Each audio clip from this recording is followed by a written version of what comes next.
Israel और Hamas के बीच तबाही के युद्ध को 20 से ज्यादा दिन हो गए। दोनों ही पक्ष पीछे हटने को तैयार नहीं। बता दें कि शनिवार रात पीएम नेतन्याहू ने कहा कि जंग के बाद सभी नेताओं, सरकार और मुझे हमले की शुरुआत में नाकामी के लिए जवाब देना होगा। 7 अक्टूबर को हमास के हमले की कोई जानकारी न मिलने के लिए सिक्योरिटी फोर्सेस और इंटेलिजेंस हेड्स को जिम्मेदार ठहराया।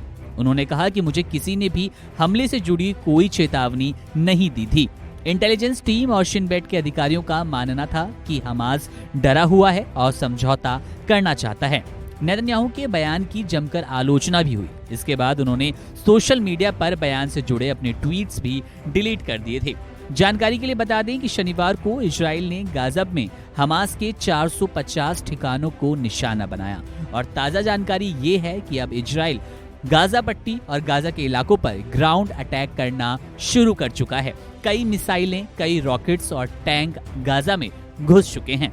इनमें हमास के कमांडर जिन ठिकानों पर लगातार इजराइल हमला कर रहा है और जिनको ढेर कर चुका है, इनमें हमास के कमांड सेंटर, ऑब्जर्वेशन पोस्ट और anti tank guided missile launch post शामिल थे।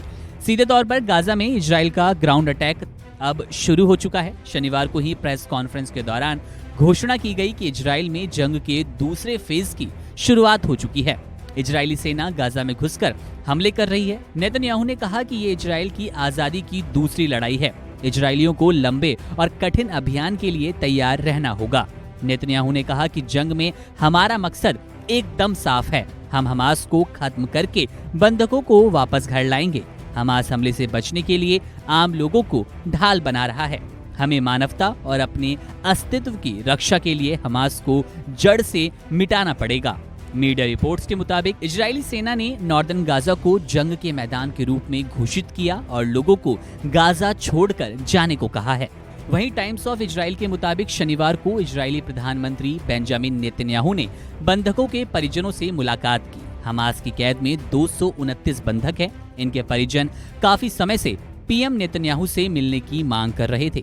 सभी लोग बंधकों की सुरक्षा को लेकर चिंतित थे। उनका कहना था कि सेना हमास के अंडरग्राउंड ठिकानों को निशाना बना रही है। इन्हीं सुरंगों में बंधकों को रखे जाने की खबर है।